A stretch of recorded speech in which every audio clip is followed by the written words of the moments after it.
The air at Mount Kailash is usually a sanctuary of peace, but today it is thick with the scent of an impending storm. The news has finally reached the heights. Sati, the heart of Shiva, is gone.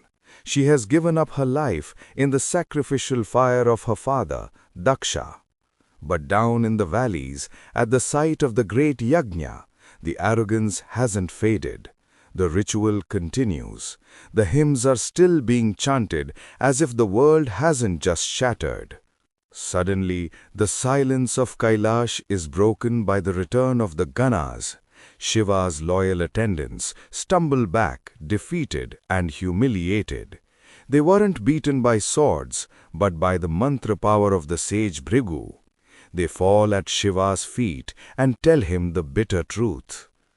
They describe Daksha's toxic pride. They tell Shiva how Sati was insulted, how her father shouted abuses at her, and how the Devas, the very guardians of the universe, sat by in silent complicity.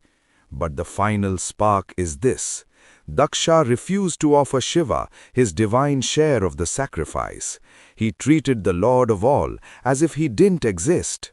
Shiva listens. He doesn't explode in rage, not yet. He is the witness.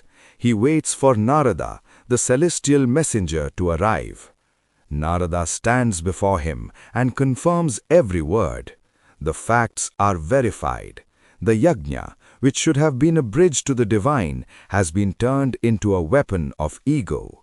It is no longer a holy rite, it is adharma. This is the shift. This is where the grief of a husband transforms into the cosmic fury of the destroyer.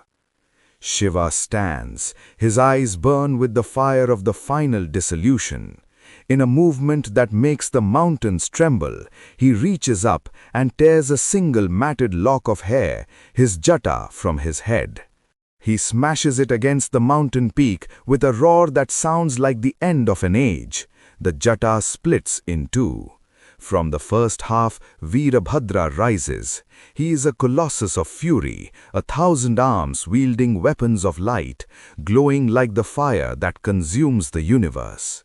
From the second half emerges Mahakali, dark, terrifying, and surrounded by a legion of spirits. She is the personification of time that spares no one. The air vibrates as Veerabhadra bows before his creator. He asks, "Command me, Lord. Shall I dry the oceans? Shall I crush the mountains? Shall I burn the entire cosmos to dust?" Shiva's command is cold, surgical, and final. Go. Daksha has broken the cosmic order. Destroy his sacrifice, burn it to ashes. And if the Devas, if even Brahma or Vishnu stand in your way, bring them down. Anyone who stayed silent while Dharma was insulted is an enemy today. Finish the task, and only then return to me. The command is given, the correction has begun. As we close this chapter, remember, Shiva's wrath was never about a personal slight. It was about the moment a ritual becomes a shield for cruelty. When those in power forget their duty, the universe sends a force that cannot be stopped. The yajna has become a battlefield, and the great hero, Veerabhadra, is already on his way.